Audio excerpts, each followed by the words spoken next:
Meu Senhor e meu Deus, creio firmemente que estás aqui, que me vês, que me ouves. Adoro-te com profunda reverência.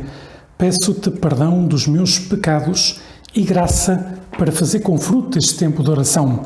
Minha Mãe Imaculada, São José, meu Pai e Senhor, anjo da minha guarda, intercedei por mim. Hoje estamos a celebrar o 5º domingo da Quaresma. E no 5º domingo da Quaresma começamos a semana chamada da Paixão, que é a semana que antecede a Semana Santa. O próximo domingo já será o Domingo de Ramos, com que começa a Semana Santa. E o Evangelho de hoje nos fala, tirado do capítulo 12 de São João, nos fala que alguns gregos naquele tempo tinham vindo a Jerusalém para adorar nos dias da festa e foram ter com Filipe de Betsaida, da Galileia, e fizeram-lhe este pedido: Senhor, nós gostaríamos de ver Jesus. Filipe foi dizê-lo a André, e então André e Filipe foram dizê-lo a Jesus. E Jesus respondeu: Chegou a hora em que o Filho do Homem vai ser glorificado. Em verdade vos digo, se o grão de trigo lançado à terra não morrer, fica só, mas se morrer, dará muito fruto. E depois, mais à frente diz: quando eu for levantado da terra, atrairei todos a mim. E diz-nos o evangelista: falava deste modo para indicar a morte em que ele iria morrer. Ora, é interessante esta pergunta dos gregos de Senhor, nós gostaríamos de ver Jesus. É uma pergunta atual. Todas as pessoas têm, no fundo, um desejo de encontrar a Deus, de encontrar o enviado de Deus, que é Cristo, de encontrar o caminho para chegar até Ele. Mas Jesus não fala diretamente com os gregos, aliás, não sabemos como é que se desenvolveu esta passagem do Evangelho, mas Jesus fala assim com André e Filipe. E de algum modo, e com várias imagens, se repararem, neste Evangelho, Jesus diz que se os gregos o querem ver, deverão olhar para ele pregado na cruz. É uma frase um bocado enigmática, né? Jesus diz: se querem de verdade encontrar-me, têm que me encontrar quando for elevado sobre a terra, ou seja, pregado na cruz. Jesus está a dizer aquilo que mais tarde São Paulo dirá aos Coríntios, na sua carta, diz assim: os judeus pedem sinais, os gregos procuram sabedoria, mas nós pregamos Cristo crucificado, escândalo para os judeus, loucura para os gentios, mas para aqueles que acreditam, poder supremo, força de Deus, sabedoria de Deus. Ora, é muito interessante esta ideia, agora que estamos a começar a Semana da Paixão, que é, se nós queremos encontrar de verdade a Cristo, temos que olhar para a cruz. Nós não vamos encontrar um Cristo fabricado por nós vamos encontrar o verdadeiro Cristo. E o verdadeiro Cristo morreu na cruz para nos salvar e ressuscitou ao terceiro dia, e nós necessitamos olhar para a cruz para perceber o sentido da nossa vida. Por um lado, para perceber o infinito amor que Deus tem por cada um de nós, e depois também o sentido que tem a vida de cada um de nós. Temos que fazer da nossa vida uma entrega à vontade de Deus. Mas claro, Jesus não nos pede isso, digamos assim, somente nos pede com palavras, nos pede em primeiro lugar com o seu atuar, que se abraça à cruz, não por amor à cruz, mas por amor a cada um de nós, para nos salvar a cada um de nós. Ora, há um santo que fez isto de um modo muito especial e que celebramos há 2 dias, que foi São José. Estamos a celebrar o ano de São José e há 2 dias celebramos a solenidade de São José, na passada sexta-feira, no dia 19 de março. E gostava agora, nesta breve meditação dos 10 minutos, de que pensássemos o que é isso, o que é que significou para São José olhar para a cruz, como isso mudou a sua vida. E usar esta carta, que já tenho recomendado aqui nos 10 minutos que Jesus várias vezes, essa carta que o Papa nos escreveu no passado dia 8 de dezembro de 2020, quando convocou o ano de São José, que a carta chama-se Coração de Pai, Patris Corde, né? Coração de Pai.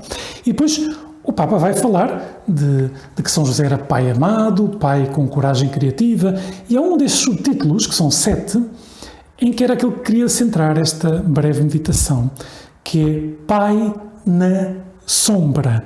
São José foi pai na sombra, soube atuar de tal modo que, como devem atuar os pais da terra, né?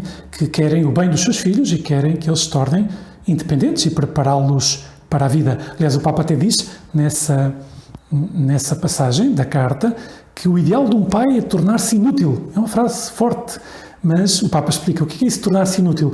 É que os filhos já não precisem dele, já consigam voar sozinhos, já consigam desenrascar-se sozinhos na vida, já consigam formar o seu lar ou seguir o seu caminho, corresponder à sua vocação. E diz o Papa, uma pessoa não nasce pai, torna-se pai. E não se torna pai somente ou quando gera um filho, mas quando cuida responsavelmente dele. Né? E por isso, em certo sentido, todos estamos chamados a ser pais e mães espirituais. Todos estamos chamados em preocupar-nos, como nos diz a Igreja, pela salvação das almas, né? para que as pessoas se aproximem de Deus, e agora de um modo muito especial, neste tempo da Quaresma, para que as pessoas vivam bem a Páscoa, para que se aproximem, por exemplo, do sacramento da reconciliação, né? Do sacramento da confissão, para que afastem da sua vida o único afasta de Deus, que é o pecado. E sempre que alguém, diz o Papa, assume a responsabilidade pela vida do outro, torna-se pai. E comenta, a sociedade atual parece que os filhos são órfãos de pai. Às vezes o pai está lá em casa, mas não participa na educação. Não participa na educação.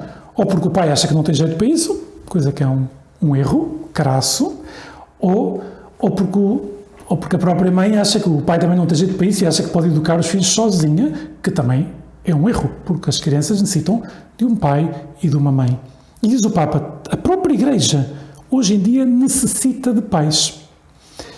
Necessita de pessoas que estejam dispostas a dar a vida pelos outros, indicar o bom caminho.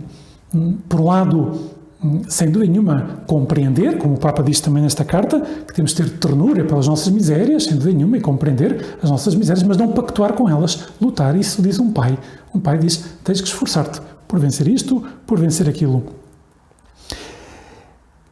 Ser pai significa introduzir o filho na experiência da vida, na realidade, não segurá-lo, nem prendê-lo, nem subjugá-lo, mas torná-lo capaz de opções, de liberdade e de partir. Reparem que isto está presente, tem que estar presente no nosso apostolado. Né?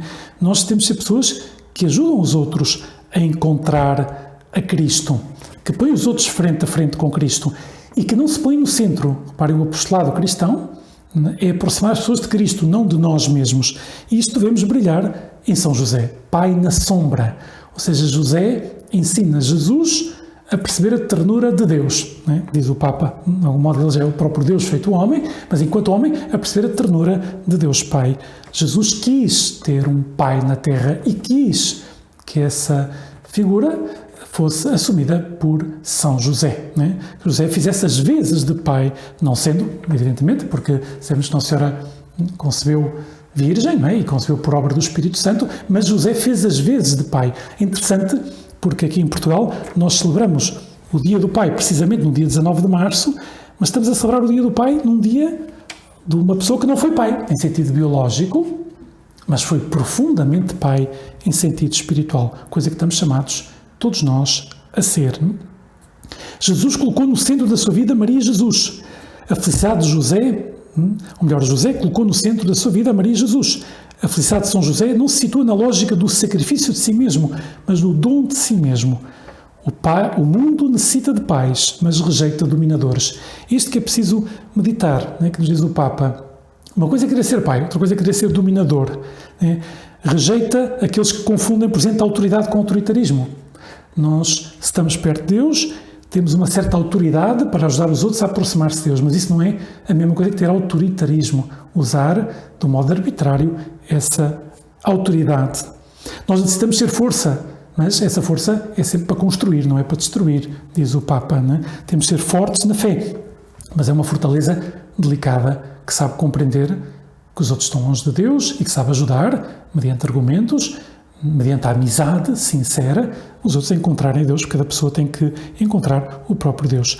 E depois o Papa, esta parte em que fala que São José foi pai na sombra, termina dizendo que toda a vocação, seja qual for a nossa vocação, nasce do dom de si mesmo, que é uma maturação do simples sacrifício. Ou seja, é verdade que para ser um bom cristão é preciso sacrificar-se, mas se nós permanecemos na lógica do sacrifício, então isso nos azeda, ou somente na lógica do sacrifício.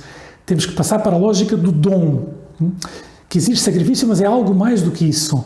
É o sacrifício realizado por amor. Isso é que é o dom.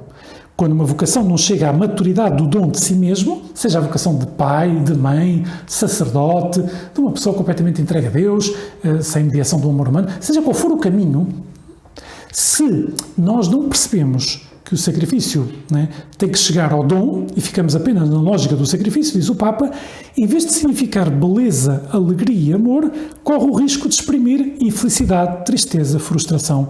Então pode acontecer ter pessoas que estão entregues a Deus, que tinham tudo para ser felizes, mas estão frustradas. Porquê? Porque ficaram na lógica do sacrifício e não na lógica do dom.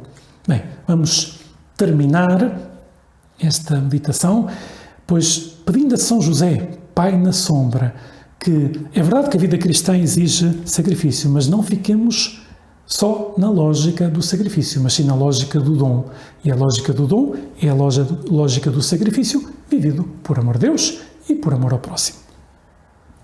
Dou-te graças, meu Deus, pelos bons propósitos, afetos e inspirações que me comunicaste nesta meditação. Peço-te ajuda para os pôr em prática. Minha Mãe Imaculada, São José, meu Pai e Senhor, anjo da minha guarda, intercedei por mim.